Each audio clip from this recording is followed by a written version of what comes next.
My name is Maria Koinova and I'm the principal investigator of the European Research Council Starting Grant project, Diasporas and Contested Sovereignty. I would like to speak with you about a paper of mine which is currently under revisions with an ISI ranked journal and which seeks to develop the concept of socio-spatial diaspora positionality and how it matters for diaspora mobilization and its relationship to its sending state. While a lot of the literature that has been currently developing about diaspora mobilizations has been looking into diasporas as non-state actors and about sending states that have been looking into how to engage diaspora abroad have been focused primarily on various states but not considering those of contested sovereignty,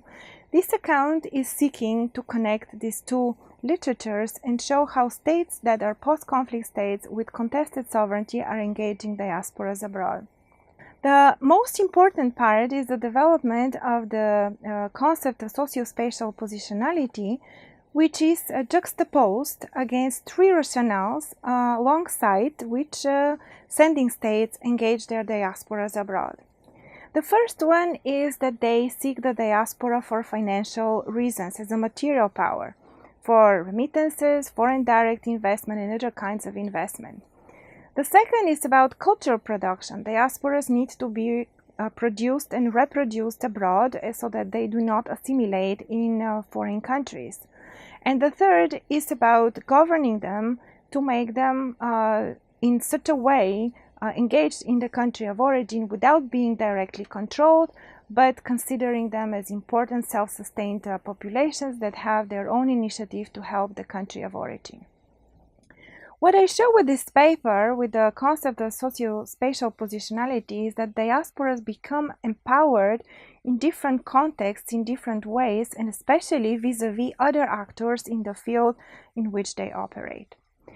With examples from Kosovo after 2008, I'm showing that these specific rationales need to employ and engage also a positional rationale.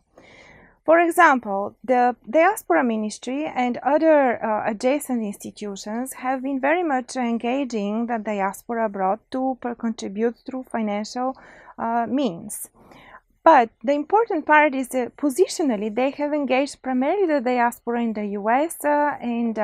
in Germany, somewhat in Switzerland as well.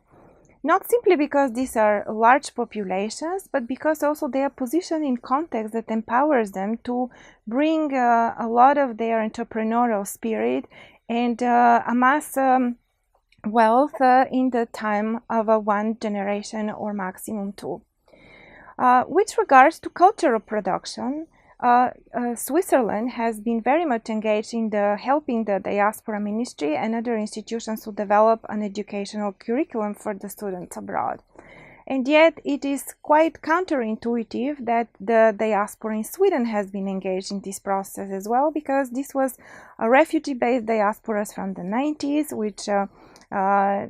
very much escaped during the war of the 90s. And it would be counterintuitive that it is able to engage in educational process. Yet Sweden, with the free education that it gives its citizens, as well as also mainstreaming mother tongue education into the central study system, has empowered a lot of the diaspora people to engage into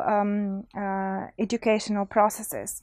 And finally, when we look into governance of diasporas and public diplomacy, which can happen with any person in any visibility in any part of the world, it is visible very much in the Kosovo case how targeted effort has been put into the diaspora in the UK. And this is not simply because the diaspora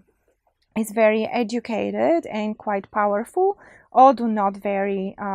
much high in size, but because it has been positioned in a country as the UK, which has been a proponent for Kosovo independence from the very beginning, and which has been a very strong, powerful lobbying power for Kosovo recognition among other countries in the European Union, which have not done so far. So in that sense, I think that this paper is giving a lot of leverage to think differently about how sending states engage their diasporas abroad, not simply for material, cultural, or governance purposes, but for all of them while considering a positional logic.